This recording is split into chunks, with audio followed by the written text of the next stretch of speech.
उपलब्ध ठेवलेले. काय झालं म्हणजे आम्ही IAS किंवा IPS होऊ असं काही नाही. तुमच्यात IAS किंवा IPS होण्याचं कसब आहे की नाही हे तुमचं तुम्हाला स्वतःला जोखलं पाहिजे. आर्यभट्टांचा आणि प्रयत्न असतील तर तुम्हाला यश हमखास मिळेल. पण हे निश्चय आणि प्रयत्न कुठून आणायचे हो? सर आम्हाला निश्चय करून द्या, काहीतरी करा. सर काय देणार? टॅबलेट देणार, गोळ्या देणार. एका डॉक्टरकडे गेलं की आम्हाला एकदम काही काही लोक येऊन सांगतात तुमची श्रद्धा असली पाहिजे, तुमचा विश्वास असला पाहिजे. म्हणून अरे पण श्रद्धा आणि विश्वास कुठं मेडिकल स्टोअर मध्ये भेटते का? श्रद्धेच्या गोळ्या दे आम्हाला. श्रद्धेचा एक कोर्स करून घेतो. मग डॉक्टरने सांगितलं श्रद्धेचा कोर्स कर, इंजेक्शन दिले की श्रद्धा झाली. श्रद्धा ही तुमची तुम्हाला तुमच्या मनात निर्माण करावी लागते. आणि ती कशी निर्माण होते? ती एखादं ध्येय समोर ठेवलं, त्या ध्येयावर निष्ठा बसली की त्या निष्ठेप्रती श्रद्धा तुमच्या मनात आपोआप निर्माण होते. तुम्हाला रामायणातलं एक उदाहरण सांगतो. रावणाचा वध झाला आणि राम परत निघाले अयोध्येला. परतीच्या प्रवासात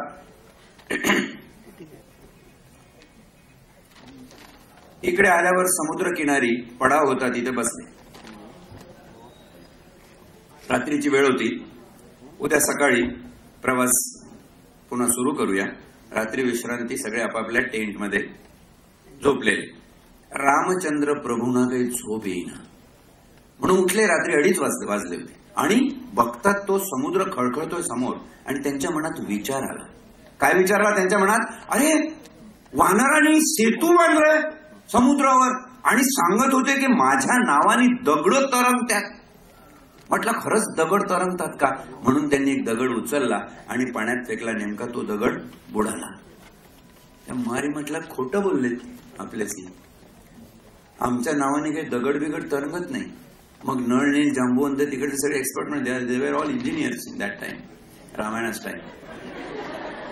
ते म्हणाले या इंजिनियर लोकांनी काहीतरी टेक्निक करून राव सेतू बांधला असणार, पूल बरोबर टेक्निकने बांधला असणार आणि आपल्याला येडं बनवलं, तुम्ही देव आहे आम्ही भक्त आहे वगैरे असं करून, आणि आपल्याला सांगितलं की तुमच्या नावाने साहेब आपल्याकडे असतात ना काही पाणलोटे कार्यकर्ते असतात आपल्याकडे, काय साहेब तुम्ही आला आणि काय प्रोग्राम, काय साहेब तुमच्यासारखं तुमच्या याच्यासारखं तुम्ही काय बोललात साहेब, तुम्ही बस तुम्ही आणि तुम्हीच कर. रामाला वाटलं साला हनुमंतानी आपल्याला असंच येड्यात काढलंय, साहेब तुम्ही मोठे भगवान आणि तुमच्या नावाने दगड तरंगल्या. माझ्या नावात दगड कसं काय तरंगलं? परत दगड उचलून पाण्यात फेकतो, परत येड्यासारखा दगड फेकतोय पाण्यामध्ये रामचंद्र प्रभू. वरती पाम ट्रीवर हनुमंत बॉडीगार्ड बसलेले ते विचार करायला लागले, अरे रात्रीचं काय झालं या माणसाला, संध्याकाळपर्यंत तर बरा होता, आता कशाला दगड मारायला लागलंय. ते खाली उतरले, म्हटले रामा प्रभू परमेश्वरा हे काय करताय, रात्रीच्या वेळी दगड मारताय, लोक काय म्हणतील कोणी बघितलं तर. चला चला म्हटलं झोपायला. चूप कर म्हटला, खोटारडा एक शब्द बोलू नको. माझं नाव लिहिल्यावर दगड तरंगतात रे पाण्यावर.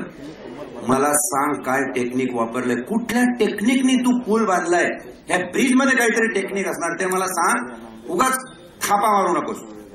हनुमंत म्हणाला, सरकार तुम्हाला कसं आम्ही थापा मारणार, अहो आम्ही भक्त, तुम्ही साक्षात आमचे प्रभू, तुमच्या कृपेने हे सगळं झालं. एक शब्द बोलू नको म्हटला, कानाखाली आवाज काढेल नाही तर. काय कृपे बिपेने झालं नाही, काय मला खरं आहे ते सांग, काय टेक्निक वापरलं ते सांग. आणि आबा जाबा भरपूर हनुमंतावर बरसले. आता हनुमंत शेवटी पहिलवान माणूस, घुटण्यात त्याच्या ऐकून घेतलं तेवढी ऐकून घेतलं. आणि त्यानंतर हनुमानाने ठासून आवाजात सांगितलं, प्रभू रामचंद्र एक शब्द पुढे बोलू नकोस, हा पूल कसा बांधला आणि दगड पाण्यावर कसे तरंगायचे त्याचं गुपित मी तुला सांगणार, पण एका अटीवर. रामचंद्र म्हटलं काय अट आहे? की माझं उत्तर ऐकल्यानंतर तू कुठलाही प्रतिप्रश्न विचारायचा नाही. रामाला म्हटलं चला टेक्निक तर माहित पडते ना, काय सिक्रेट आहे ते तर समजून जाईल. रामचंद्र प्रभू म्हणा ठीक आहे तुझी अट मान्य, सांग कसं झालं ते. आणि जे उत्तर हनुमंतांनी दिलं ना ते ऐकण्यासारखं आहे,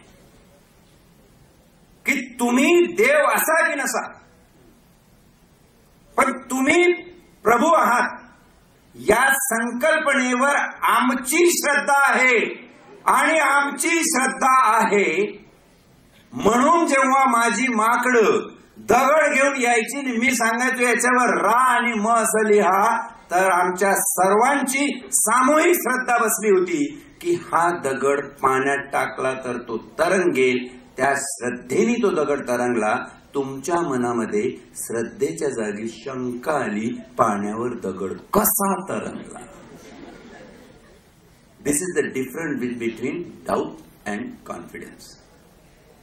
मी यूपीएससीची परीक्षा पास होणार की नाही त्याचं गणित कोणालाही न विचारता तुझ्या मनात या राज्याचा, या देशाचा प्रशासक होण्याची उर्मी किती स्ट्रॉंग आहे त्या कॉन्फिडन्सवर तुमची श्रद्धा ठरेल. जमल की नाही, होईल की नाही. आणि अनेक विद्यार्थी हवालदिल होतात. माहिती आहे कशाने हवालदिल होतात? 6 लाख विद्यार्थी परीक्षेला बसतात, पास होतात 600. 5,99,400 कुठं गेले? ते मोटर स्टँडवर फिरतात, इकडे तिकडे हाती कॉपी घेऊन इकडे तिकडे फिरतात. 6 लाखातले जे 600 विद्यार्थी सिलेक्ट झाले ते तुम्हाला भेटतच नाही. ते ट्रेनिंग, इंडक्शन कोर्स आणि त्यांच्या पोस्ट वगैरे वगैरे तिकडे बिझी राहतात. तुम्हाला भेटतात कोण? 5,99,400. संख्येने मोठे असतात ना ते भेटतात. पण हे सगळे त्या यूपीएससीच्या परीक्षेमध्ये नापास झालेले असतात. आणि ते भेटल्यावर काय सांगतात? आपण विचारतो कसं काय तू? अरे एवढा अभ्यास केला, काय रात्री झालं, अरे भलतेच सारे प्रश्न विचारले, शिवाजीचं विचारलं. आता शिवाजीचा आपला कोतडा काढला नाही का विचारायचं अफजल खानाचा? कारण यांनी 10 वेळा तेच वाचलेलं की शिवाजी जणू आयुष्यभर त्याच्या अफजल खानाचे कोतडेच काढत होता. तेवढंच काम होतं, दुसरं कामच नाही, बाकीचं काही विचारायचंच नाही. कठीण प्रश्न आहेत हे तुम्हाला सांगणारे 5,99,400 फिरत असतात आणि 600 हे तुम्हाला दिसत नाही. त्याच्यातले जर कधी भेटले त्यांना विचारा, ते सांगतील. आज महाराष्ट्र टाइम्सला 6 प्रतिक्रियामध्ये एकच विद्यार्थी म्हणतोय की yes paper was okay, paper चांगला होता. बाकी सगळे बोंब मारतात यूपीएससीचा पेपर कठीण, यूपीएससीचा पेपर कठीण. का कठीण असून यूपीएससीचा पेपर? 10 करोड लोकांवर अधिराज्य गाजवणारा एक अधिकारी जर असेल, ज्याच्या एका शब्दाने त्या समाजाची सांस्कृतिक, भौगोलिक, आर्थिक, धार्मिक दिशा ठरणार असेल, तर असा अधिकारी त्या बेताचा का असू नये? पण हे सोपं पाहिजे अशी सवय झालेली असते. म्हणून कृपा करून जर तुमच्या मनात यूपीएससी आणि एमपीएससीची स्वप्न असतील, सोपेपणाकडे जाऊ नका. कठीणातलं कठीण काय असेल ते बघा. मला माहित आहे मी जो प्रश्न तुम्हाला सांगेल त्याचं करेक्ट उत्तर कोणीही देऊ शकणार नाही, कोणी देऊ शकणार. किती दिवसांनी, प्रश्न आहे का, किती दिवसांनी भारत स्वतंत्र झाल्यावर गणराज्य झाला? असेल उत्तर तर पटकन उभं राहून मला सांगा. I will give him 1,000 rupees prize right नाव.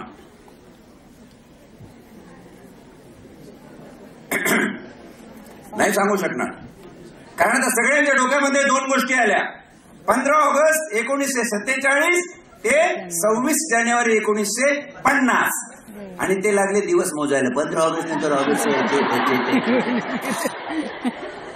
तुम्ही किती जरी मोजले बाळांनो, ते एवढं लक्षात ठेवा की या 47 पासून 50 पर्यंत कुठल्या वर्षी फेब्रुवारी 28चा होता, कुठल्या 29चा होता का? Is it not a difficult thing to answer? It is difficult question to answer. सोपं चालून जातं कसं, पण ज्याला अभ्यास लागतो अशीच प्रश्न विचारले जातात जिथे तुमचा कस लागतो. एखाद्या परिस्थितीबद्दल तुमचा आकलन मुद्दाम विचारतात. तुम्हाला पर्सनॅलिटीमध्ये अजिबात इकड तिकडचे नाही. पर्सनॅलिटीमध्ये हे तुमच्या 5 गोष्टी. जाताना माझा सगळ्यांना कळकळीची विनंती, तुम्ही हे पुस्तक घेऊन जा. बौद्धिक पर्सनॅलिटी, शारीरिक पर्सनॅलिटी, मानसिक पर्सनॅलिटी, भावनिक पर्सनॅलिटी आणि आध्यात्मिक personality. Physical, intellectual, mental, psychological आणि स्पिरिच्युअल पर्सनॅलिटीला ग्रहित धरून प्रश्न विचारले जातात. तेच प्रश्न तुमच्या पेपरमध्ये सुद्धा असतात. आणि दुसरं एक लक्षात घ्या, इतिहास, भूगोल, राज्यशास्त्र, समाजशास्त्र, इकॉनॉमिक्स कृषी, ऍग्रिकल्चर वगैरे वगैरे जे काही आहे ना, प्रश्न याच भागातले, याच भौगोलिकतेमधले असतात. यावर विश्वास ठेवा, कारण प्रशासकीय अधिकारी हा भारतासाठी त्यांना हवा असतो, युरोप अमेरिकेसाठी हवा नसतो. म्हणून तुमचा हा निश्चय आणि तुमची ही श्रद्धा पक्की असली पाहिजे. अनेक विद्यार्थी काही लोकांना विचारून स्वतःच्या मनसं तयार करतात, करू की नको, जाऊ दे, काय करायचं असू दे. आणि जर जमलंच, अनेक विद्यार्थी माझ्याकडे असे येतात, सर मी आहे ना यावेळी ट्राय करतो. पण तू ट्राय कर, तर पास नाही झाला नाही, अनुभव येईल ना मला. मी म्हणतो तू नापास हो, पण बोलताना कमी कमी असं बोलू नको की मी अनुभवासाठी करतो. म्हणजे पक्क नाहीये, जमलं तर जमलं, नाही जमलं तर नाही जमलं. मी जेव्हा स्वतःच्या अस्तित्वाला न्याय द्यायचं म्हणतो, तेव्हा तुमच्या वडिलांच्या अस्तित्वाला, तुमच्या कुळाच्या अस्तित्वाला, तुमच्या गावाच्या अस्तित्वाला, तुमच्या देशाच्या अस्तित्वाला, सगळ्या नंतरच्या संकल्पना. सगळ्यात आधी तुमच्या स्वतःच्या अस्तित्वाला. एक छोटंसं उदाहरण सांगून आजच्या भाषणाचा समारोप करणार आहे. तरुणांची मानसिकता कशी आहे आणि कुठल्या दिशेने जात आहे म्हणून एक आंतरराष्ट्रीय मनोवैज्ञानिक चमू भारतामध्ये आला आणि तरुणांना प्रश्न विचारून त्यांच्या मानसिकतेचा ठाव त्याने घेतला. प्रश्न एकदम सोपा होता, तुम्हाला तुमच्या नावातलं कुठलं अक्षर सर्वात जास्त आवडतं? आपल्या नावामध्ये आपलं स्वतःचं नाव असतं, वडिलाचं नाव असतं आणि आडनाव असतं. पहिला इंटरव्ह्यू घेतला अभिषेक अमिताभ बच्चन. त्याला विचारलं, तुला काय आवडतं? म्हटलं मला बच्चन आवडतं. तू बच्चन का आवडतं? म्हणे I am a son of my great father Amitabh Bachchan, who is star of millennium, very famous not in India but all over the world. जगामध्ये प्रसिद्ध आहे. पण तो म्हणे आम्ही एकच शब्द विचारला होता, तर तुम्ही मग अमिताभ का नाही उत्तर सांगितलं, तुम्ही बच्चन का सांगितलं?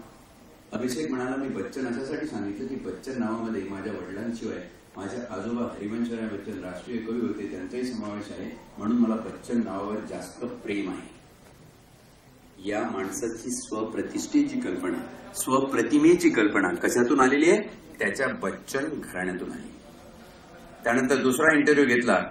सांगली जिल्ह्यातल्या कुळगाव तालुक्यात एक छोटंसं गाव, तिथला संजय तुकाराम पाटील, सेकंड इयर बीकॉमला शिकत होता विद्यार्थी.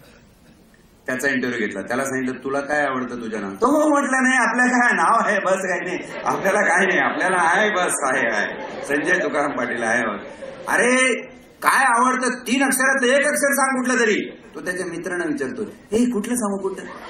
ज्याला स्वतःच्या अस्तित्वाचं भान नसतं तो इतरांना विचारतो मी कसं दिसतो. इतरांच्या काय बाच जातं, इतर आपले काही सांगतात, इतर आपले काही फसवतात. काय दिसतोय तू, तो ऐश्वर्यासारखी सॉलिड दिसतो, तू काय दिसतोय तू संजय दत्त, यार क्या सलमान तेरी क्या बॉडी आहे, असं तसं.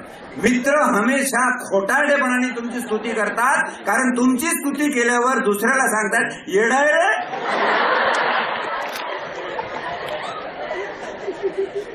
म्हणून स्वतःचा तराजू स्वतःच्याच हातात असला पाहिजे. तुम्ही दुसऱ्याला विचारायला नाही. मग असं कोणीतरी सांगितलं काहीतरी बोल, नंतर त्याला कोणीतरी सांगितलं अरे टीव्हीवर येशील लेखा येड्या, तुझा इंटरव्ह्यू येईल टीव्हीवर, काहीतरी सांग, त्याने एक अक्षर सांग.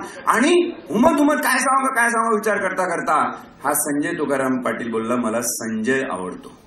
हे म्हणलं का तुकाराम आवडत नाही? नाही म्हणलं, तुकाराम काय, आमच्याकडे एका संताचं नाव आहे, सगळ्या लोकांना असतं. आमच्या गावात 3 तुकाराम आहे, पिठाची चक्की चालवतो, एक मोटरसायकल हमाली करतो, एक लेबर मजूर आहे शेतावर. ते काय इकडे Amitabh Bachchan star of millennium, इकडे तुकाराम बिचार काही कामाचं नाही. म्हणलं नाही.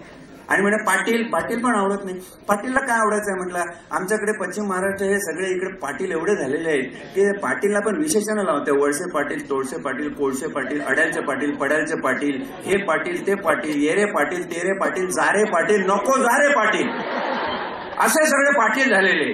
ते म्हणाले पाटील पण काही विशेष आवडत नाही, म्हणून संजय आवडतं. पण त्या चमूनी सगळं मनोवैज्ञानिक विश्लेषण करून असा निष्कर्ष दिला की व्यक्तिगत आयुष्यात, महत्वाचं आहे, व्यक्तिगत आयुष्यात जेवढी प्रगती अभिषेक बच्चन करणार नाही तेवढी प्रगती संजय तुकाराम पाटील करेल. आणि 32वी वठावी तसी संजय तुकाराम पाटील 2.5 वर्षांनी UPSCची परीक्षा पास झाला आणि IRS इंडियन रेव्हेन्यू सर्व्हिसेस ही स्टेज पार केल्यावर त्याला उत्तरांचल प्रदेशमध्ये deputy commissioner of income tax हा किताब हा दर्जा मिळाला आणि तो आता उत्तरांचल प्रदेशमध्ये आहे. पुण्याला त्या विद्यार्थ्याचा माझ्या हाताने सत्कार झाला तेव्हा मी त्याला विचारलं की बाळा तुला कसं नेमकं हे काय वाटलं. तो म्हटला की ज्या दिवशी मी माझ्या ऑफिसमध्ये गेलो आणि तिथं पाटी बघितली, Sanjay Tukaram Patil, deputy commissioner income tax Uttaranchal Pradesh, तेव्हा मनात विचारायला म्हटलं की माझ्यासारखे संजय भरपूर असतील, पण मी त्याच्यातला एक, माझ्या अस्तित्वाला कुठेतरी एक ओळख दिलेली आहे. आज माझ्या नावाची पाटी मी तिथं लावून आलेलो आहे. तुम्हाला जर तुमच्या नावाला या जगात ओळख प्राप्त करून द्यायची असेल तर तुमचं स्वतःवर प्रेम असलं पाहिजे. अभिषेकने जेव्हा बच्चन सांगितलं तेव्हा त्याला माहित आहे काही बाकीचे हिरो कोणी मेलेले नाही, एकटा तो केवळ अमिताभचा मुलगा आहे म्हणून ऐश्वर्याने लग्न केलं त्याच्याशी. आणि अमिताभ बच्चनचं शेंबडं जरी असतं तरी पोर हिरो झाला असतं रे. तू काय हिरो झाला का, मोठा झालाय का? जिथं पूर्व पीठिका आहे, ज्याचे मायबाप पुढेच एका व्यासपीठावर पोहोचलेले आहेत, त्यांच्या लेकरांना कदाचित हे आवश्यक नसेल, पण ज्याचं कोणी नाही, ज्याला स्वतःच्या अस्तित्वाची ओळख निर्माण करायची आहे आणि ज्याला या देशाच्या प्रशासनामध्ये यायचं आहे, अशा विद्यार्थ्यांनी कसा विचार करावा तर या संजय तुकाराम पाटील सारखा विचार करावा. आणि त्यासाठी काय केलं पाहिजे, तुमचे परंपरेने चालत आलेले विचार बदलून टाकायला पाहिजे. आणि म्हणून सोच बदल दो सितारे बदल जाएंगे. आपली ग्रहस्थिती बदलण्यासाठी ज्योतिषी बंगाली बाबाकडे काही जाऊ नका. सोच बदल दो सितारे बदल जाएंगे, नजर बदल दो नजारे बदल जाएंगे, कश्ती बदलने की जरूरत नहीं है, शेर अभी बाकी. सोच बदल दो सितारे बदल जाएंगे, नजर बदल दो नजारे बदल जाएंगे, कश्ती बदलने की जरूरत नहीं है, कश्ती का रुख बदल दो किनारे बदल जाएंगे. अगर आपको इस तरह अपने जिंदगी के किनारे बदलने हो तो इतना ध्यान में रखो की हमारे इर्द गिर्द जो चल रहा है, अनेकदा आपल्या अवतीभोवतीच्या परिस्थितीचा आपल्या मनावर परिणाम झालेला असतो. म्हणून राजकारणातल्या काही गोष्टी, काही इकडच्या गोष्टी, काय वाईट चाललेलं आहे, काय बलात्काराच्या घटना घडतात, काय गुंडगिरी चाललेली आहे, खूप भ्रष्टाचार चाललेला आहे वगैरे वगैरे, त्याच्यामध्ये जाऊन तुम्ही स्वतःची मन कलुषित करून घेऊ नका. स्वतः इंटॅक्ट राहा आणि स्वतःच्या मेहनतीवर विश्वास ठेवा. म्हणून